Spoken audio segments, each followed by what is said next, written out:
സ്നേഹത്തിൻ്റെ പവിത്രമായ നൂലിനാൽ ബന്ധിതമാണ് ഈ ലോകം.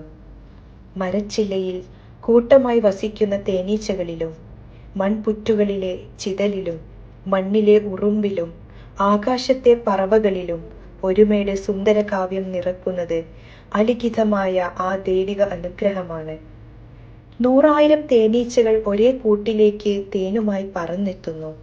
ഉറുമ്പുകൾ ഒരുമയുടെ ശക്തിയാൽ എത്ര വലിയ ഭാരവും തോളിലേറ്റുന്നു. മനുഷ്യരും ഇതുപോലെയാണ്. കുടുംബമാകുന്ന സുന്ദര കൂട്ടായ്മയിലേക്ക് ചേർന്നിരിക്കാൻ ഓരോ നിമിഷവും അവർ ആഗ്രഹിക്കുന്നു.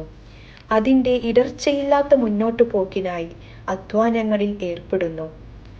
സുന്ദര കുടുംബത്തിന് അധ്വാനവും അർപ്പണവും മാത്രം പോരാ, സ്നേഹമെന്ന നൂലിനാലാകണം ആ മാല കോർത്തെടുക്കേണ്ടത്.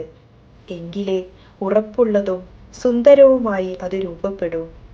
തേനീച്ചകൾ പൂക്കളിൽ നിന്ന് തേനെടുത്ത് അതുപോലെ കൂട്ടിൽ വെച്ചാൽ ശുദ്ധ തേനാകാത്തതുപോലെ സ്നേഹശൂന്യമായ പ്രവർത്തനങ്ങളൊന്നും ശരിയായ ഫലം തരില്ല. സ്നേഹം പ്രകടമാക്കുമ്പോഴേ അത് നമുക്കും മറ്റുള്ളവർക്കും അനുഭവിക്കാനാകൂ.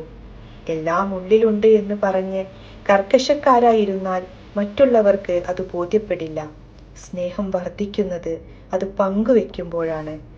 പരസ്പര സ്നേഹം പ്രകടിപ്പിക്കാത്തവരുടെ കുടുംബം യാന്ത്രികവും ഊഷ്മളതയില്ലാത്തതും വരണ്ടതുമായി മാറും. ബന്ധങ്ങൾ സ്നേഹരഹിതമാണോ എന്ന് സംശയിച്ച് അകൽച്ച സൃഷ്ടിക്കപ്പെടാനും ഇതിടയാക്കാം.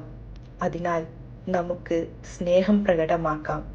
മക്കളെ, ഇണകളെ, രക്ഷിതാക്കളെ, സഹോദരങ്ങളെ എല്ലാവരെയും എപ്പോഴും ചേർത്തു നിർത്താം. എനിക്ക് നിങ്ങളെ എത്ര ഇഷ്ടമാണെന്നോ എന്ന് ഒരു വട്ടം മക്കളോട്, ഇണയോട്, രക്ഷിതാക്കളോട് പറഞ്ഞു നോക്കൂ. അവർക്ക് നൽകാവുന്ന ഏറ്റവും വലിയ സുന്ദര നിമിഷമായിരിക്കും അത്. എഴുത്തുകാരി കമലാ സുരയ്യയുടെ വാക്കുകൾ കടമെടുത്താൽ, പ്രകടമാക്കാനാകാത്ത സ്നേഹം നിരർത്ഥകമാണ്. പിശുക്കൻ്റെ ക്ലാവ് പിടിച്ച നാണ്യശേഖരം പോലെ ഉപയോഗശൂന്യവും.